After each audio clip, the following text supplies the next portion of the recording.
接下下来关心苗栗的立委选情。苗栗县体育选区如大家讲的海鲜体区，也把有4个候选人而来争取立委席次，分配给民进党的涂文卿、国民党的陈超明、台湾众议党的李朝雄。同无党系的王永燕，蓝绿推出的候选人如台地方方经营蛮久的，陈超明由院长刘振峰提探索，涂文卿则系现任的万里镇长。2008年立委选举的时节，国民党的李叶婷、太阳民进党的涂文卿。不过李叶婷当选过后，因为非选案无系立委资格。2009年的立委补选。推出国民党的孔思怡，由民进党私下提探数，杨的推老公李叶婷出来选嘅陈兰英，可能出海鲜体区蓝军的票额也唔係完全唔會停通嘅，故所藍綠嘅選情都見行起過有幫水。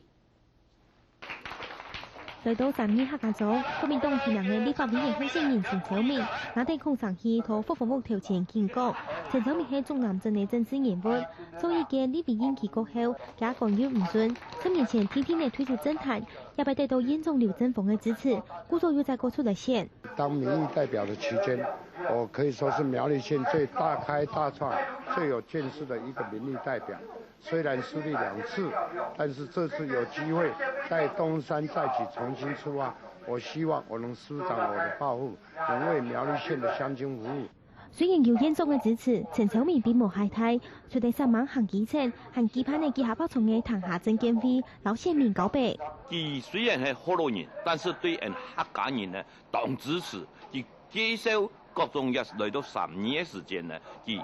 講到當多方面，所有產業文化乜嘅方面佢都講，佢將當作佢係3年人。南為來候選人涂文卿接受民進黨嘅徵召出來選，實做兩任立法委員嘅佢，同感講黨為爭取預算有名，出嚟選民服務，並從其支持地方總高發通，拖同選民互通嘅場所，可能做其同支持者互通同好。因為過去已經做2任6年，唔是講做新招要出來做，所以點解不幸伊來落選，萬里人攏感覺真可惜安尼吼。這擺阮是真團結，真決定。一定要過好大立委吼，過倒轉嘅立法院。是講涂文卿也擺低咗參選，也係去萬里鎮做，對藍營打出後位鎮做每邊立委嘅口號。結果，既然連對手都認為其能力好，就應該本其去為地方爭取更加多資源。我在萬里鎮長任內表現非常好，我相信我當立法委員可以表現得更好，立委可以表現得比這個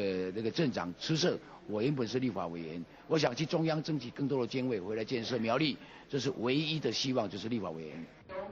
苗栗體育選區包含海線4鄉鎮同4個客家鄉，涂文卿同州萬里體區有500客家人支持，陳超明同中南超量體區卡到人支持。天然太環境的改變同選情的變通，也把選舉結果藍綠都講有信心，不過冇把握。捐口頭存到嘅時間內，3萬隻行場都同人握手。希望見面3分錢，加拿幾種選票，下個節目總知名苗栗報道。